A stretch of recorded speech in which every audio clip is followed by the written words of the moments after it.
Mbotele Mpangi, Mbotele Zola Mpangi, Nganio, toujours au poste d'observation de Montréal, lieu de naissance de l'école initiatique Imuntu. C'est un véritable symbole dans l'histoire de notre Renaissance.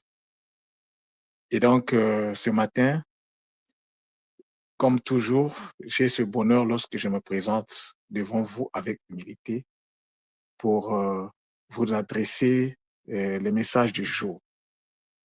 Aujourd'hui, pour moi, est un jour spécial parce que la communication est également spéciale. Et avant de commencer, euh, je m'incline d'abord devant la source divine unique, Mama Wandombi. Je m'incline devant toutes ces dimensionnalisations. Je m'incline devant Mfumu, Ntumwa, Tswadi Kimbazi. Je dis bien Mfumu, Ntumwa, Mfumu, Tswadi Kimbazi. Je répète, je m'incline devant Mfumu, Tswadi Kimbazi. C'est magnifique l'impact. Alors, le mot Mfumu a été expliqué. Et ce n'est pas de ça que je vais vous parler, mais pour donc rappeler au Mpangi ce que le mot-là veut dire. Mfumu, c'est un mot qu'on utilise pour désigner les gens qui sont au commandement, donc les dirigeants, ceux qui dirigent, ceux qui incarnent une certaine puissance au niveau social, les chefs, les gouverneurs, les rois étaient nommés par donc le titre de Mfumu. Tous ceux qui étaient qui ont donc excellé dans la spiritualité, dans la tradition ancestrale, étaient tous considérés comme Mfumu. Mfumu est également utilisé comme pour dire oncle. En Kikongo, on dit Mfumu dans certaines variantes du Kikongo. Donc, Mfumu ici, il y a deux sons. Il y a le Mfu et le Mu. Et le Mfu, c'est donc je dirais, la déconnexion consciente de l'énergie qui enfante, afin de permettre à cette énergie de rentrer dans son processus de multiplication. Ça, c'est la définition énergétique de Mfumu. Donc, aujourd'hui, à partir d'aujourd'hui, moi, Nganio, Ntumwa, ce n'est pas seulement Ntumwa. Ntumwa aussi, c'est un titre. Longue, c'est aussi un titre. Lorsque Ntumwa s'est présenté à nous, il s'est présenté d'abord en tant que Longi. Et après, il est devenu Ntumwa. Aujourd'hui, pour faire les Makuku Matatu, Ntumwa n'est pas seulement Ntumwa, il n'est pas seulement Long. Il est également Mfumu. Mfumu Ntumwa, Swadi Kimbazi. N'attendons pas que les nôtres, que ceux qui nous apportent, ceux qui transmutent nos sociétés disparaissent pour qu'on soit en train de les célébrer. Moi, j'aimerais le célébrer pendant qu'il est encore fort, pendant qu'il est encore vivant, pendant qu'il est encore avec nous. Alors, ce matin, donc, avant de commencer, je m'incline également devant vous, les Mpangi, parce que vous êtes également des Mfumu. Chacun est un Mfumu à son niveau. Donc, je m'incline également devant vous.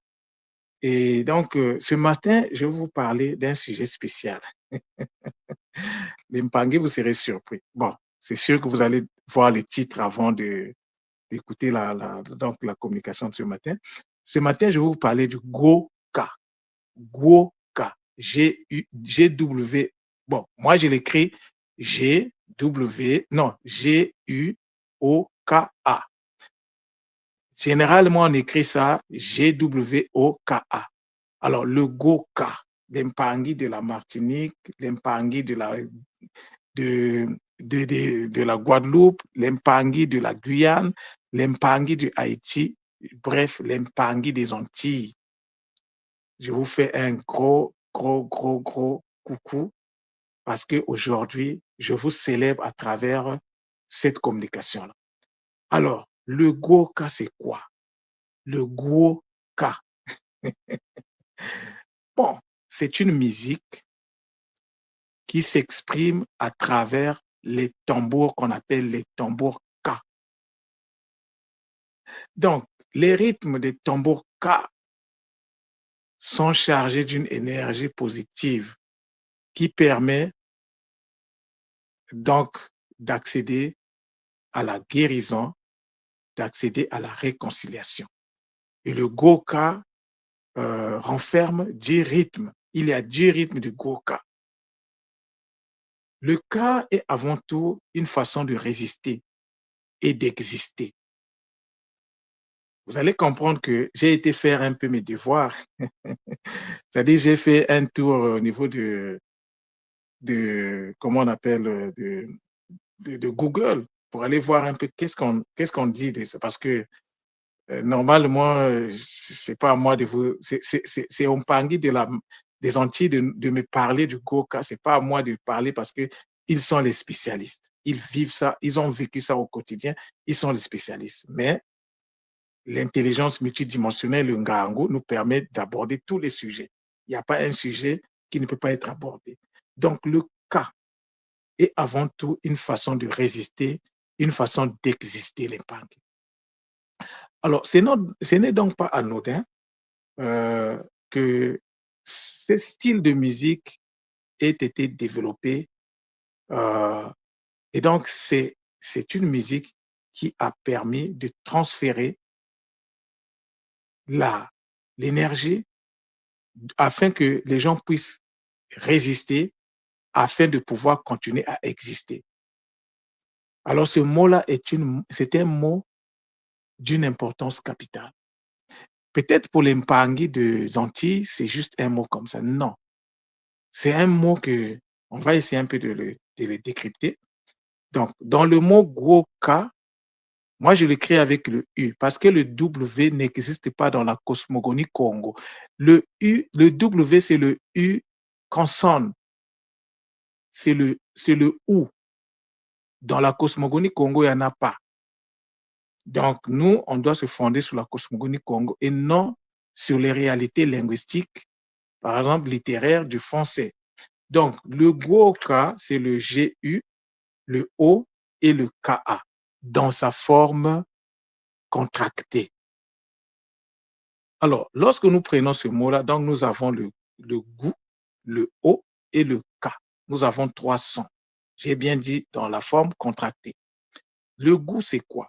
Le GOU, c'est la vitalisation de l'énergie qui enfante. Et le O, ici, renvoie donc à l'énergie qui ascensionne. Mais je pense que exceptionnellement, je vais vous donner en fait la version plus ou moins, donc euh, euh, la version un peu longue de la façon d'écrire Gwoka. Gwoka, normalement, c'est G-U-U-O-O-K-A. Gou, Wo, Oka. Alors, on vient de définir donc le goût, donc la vitalisation de l'énergie qui enfante. Le Ouo, c'est le feu, c'est une énergie, c'est un feu combiné de l'énergie qui enfante avec celui qui ascensionne.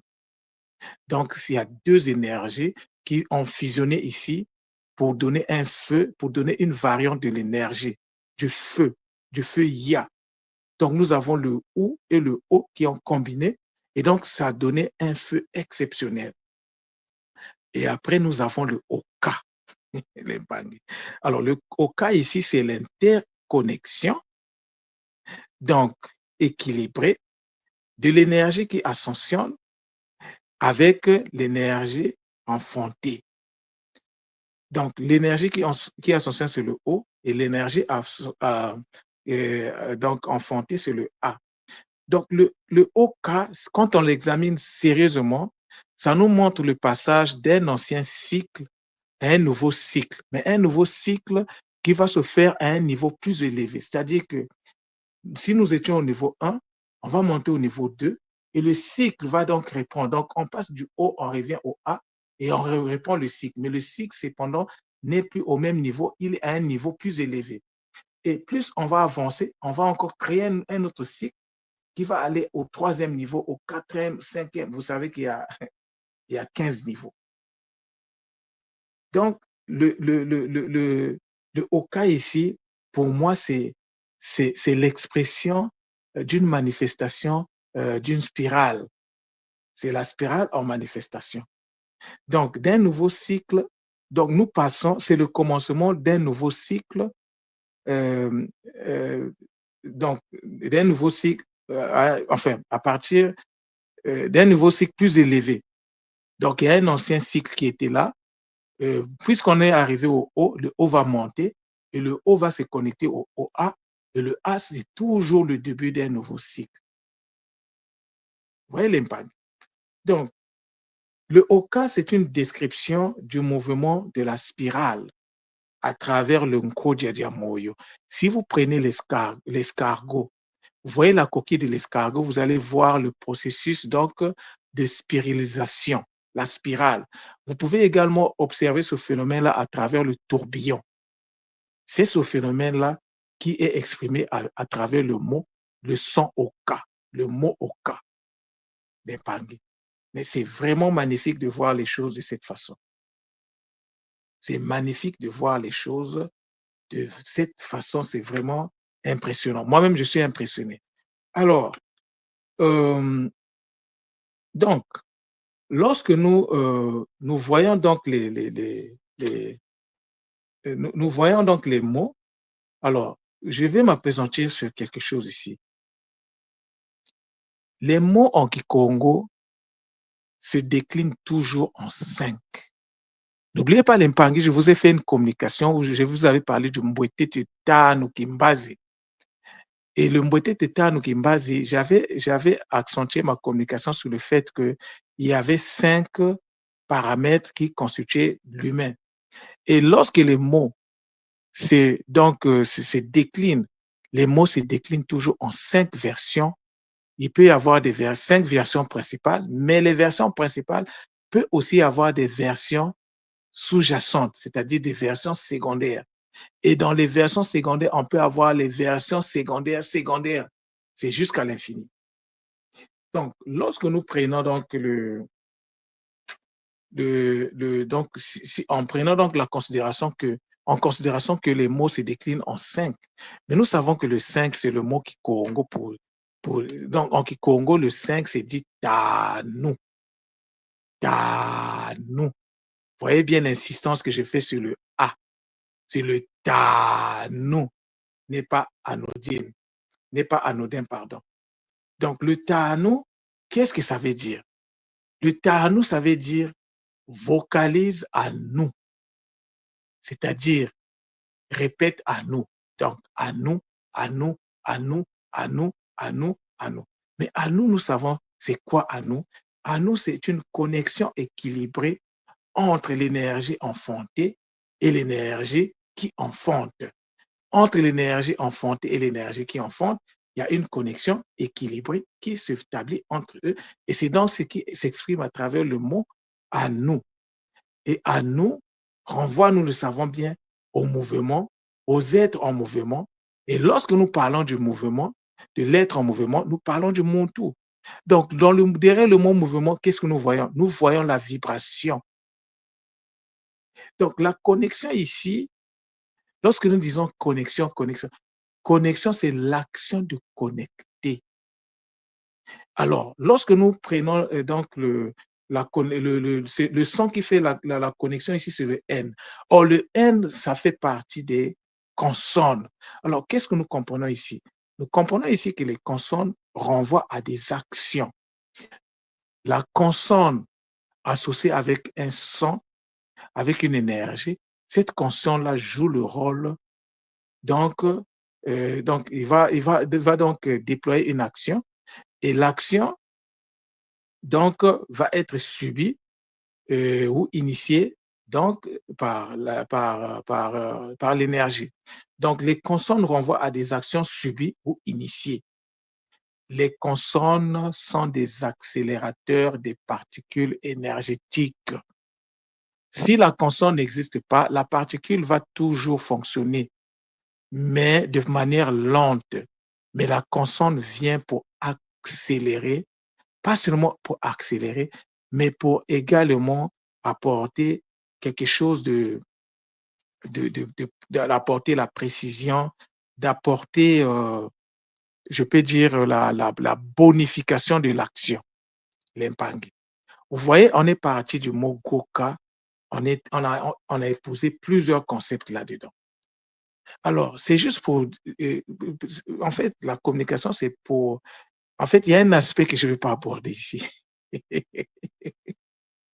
Il y a un aspect sur lequel je suis en train de travailler et c'est cet aspect-là qui m'a emmené vers le Goka parce que j'ai retrouvé le Goka dans la cosmogonie Congo à travers, bon, je vais vous le dire comme ça, à travers donc le Kinkunga, à travers le Kinkango spécifiquement.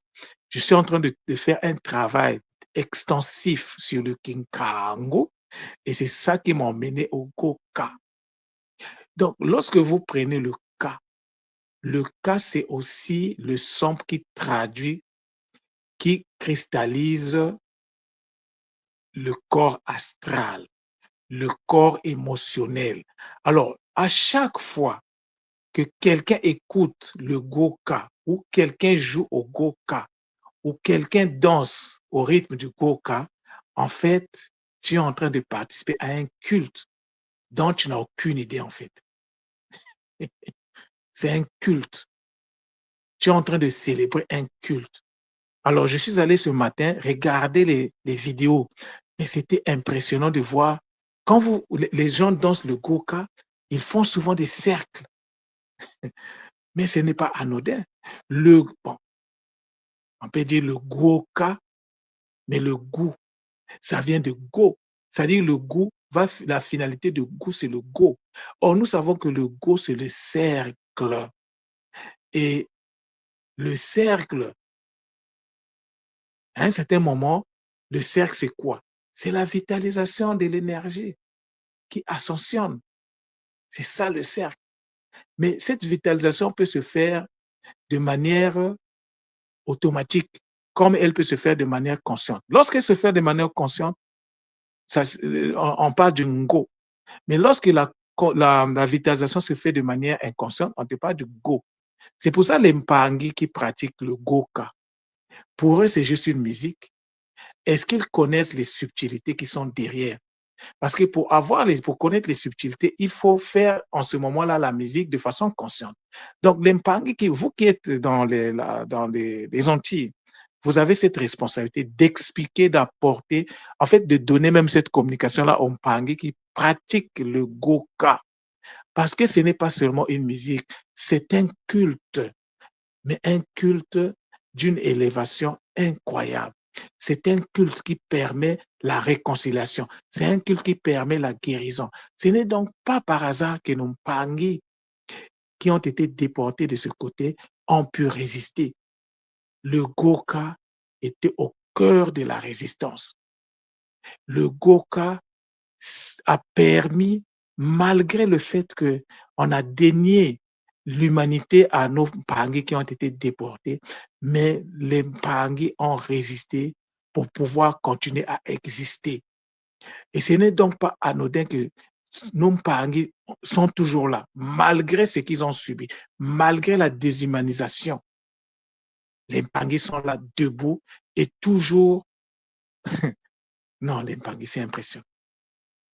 Alors le Goka, cette communication-là, s'il vous plaît, l'Impangi de la Martinique, partagez dans les groupes, partagez à tout le monde, parce que c'est quelque chose d'impressionnant. Peut-être que c'est pour la première fois que ce mot est expliqué de cette manière. Peut-être que c'est pour la première fois, l'Impangi. Alors, nous devons tous rentrer dans le Goka. Le Goka permet de rentrer dans la résistance pour pouvoir exister. L'existence, ce n'est pas un cadeau. La résistance, nous avons la guerre. Parce que la guérison est associée à la guerre. Tu veux être en bonne santé, il faut rentrer en guerre, mais en guerre contre toi-même, en guerre pour stabiliser les énergies en toi. Et c'est ce que le Goka fait. Lorsque tu pratiques le Goka à travers la danse, à travers la musique, à travers les instruments du Ka, sache-le que tu es en train de travailler sur ton Ka. Tu es en train de bonifier ton Ka. Tu es en train de renforcer ton Ka. Tu es en train d'apporter la résistance en toi. Voilà le secret révélé aujourd'hui du Goka. Ce mot-là n'avait pas été donné par hasard. Je suis sûr et certain que ce terme avait été donné par des grands initiés qui étaient dans le peuple. On ne sait pas qui a donné ce nom-là, mais une chose est sûre, ça fait partie des outils de la résistance. Rappelez-vous, l'Impangi, Mfumo Kimbangu nous a parlé des outils. Et ce que je suis en train de faire là, c'est aussi je vous donne un outil de compréhension de ce que nous avons toujours eu, de ce que nous avons toujours pratiqué, sans savoir en fait ce que l'on pratiquait. Et maintenant là, les Mpangi qui vont par exemple participer à ce culte, parce que pour moi c'est un culte, ce n'est pas une danse. De toute façon, danse ou pas, c'est un culte. Parce que dans le culte, qu'est-ce qui se passe dans le Goka? Il y a, j'ai même vu qu'on a utilisé les petites, comment on appelle ça? Ce qu'on appelle le ngunga, les clochettes. On a utilisé les clochettes, on a utilisé des cymbales. Mais pourquoi les clochettes? Pourquoi les cymbales? Le ngunga, le ngunga, c'est-à-dire que le ngunga, la maîtrise et l'enfantement du nga à travers cet instrument qu'on appelle donc la cloche ou la clochette, la petite cloche, permet donc en fait d'initier ou de créer des sons. Or, le son, c'est ça qui nous permet de nous connecter au divin. On se connecte au divin par le son et le dessin, par le son et le symbole, par le son et le nzinsu. C'est par ces deux voies qu'on se connecte au divin. Donc, à chaque fois que tu pratiques le goka à travers la danse ou à travers un instrument, à travers le tambour qu'on appelle les tambours du ka, les tambours ka, sache-le que tu es en connexion avec le divin, l'impangi. Donc, voilà la communication spéciale que j'avais à faire ce matin. C'est pour vous dire l'impangi. Vous voyez, je n'ai pas fait une étude du Goka, mais la compréhension du Kikongo m'a permis de faire cette communication-là. J'attends vos réactions. Peut-être qu'il y a des choses que j'ai ratées, peut-être qu'il y a des choses que je n'ai pas dites. J'aimerais que vous puissiez participer, vous puissiez apporter n'écoutez pas seulement l'impangi. Nous devons être nous sommes des gens, des êtres en mouvement parce que nous symbolisons la vibration. Nous symbolisons le ndenza, l'impangi. Nous symbolisons le ndenza. Nous symbolisons la fréquence, les nzanzila. Nous sommes des êtres en mouvement. Nous sommes les descendants, nous sommes les héritiers de Anu. Nous devons toujours être en mouvement. Donc, ne soyons pas seulement des réceptacles, soyons aussi ceux qui apportent.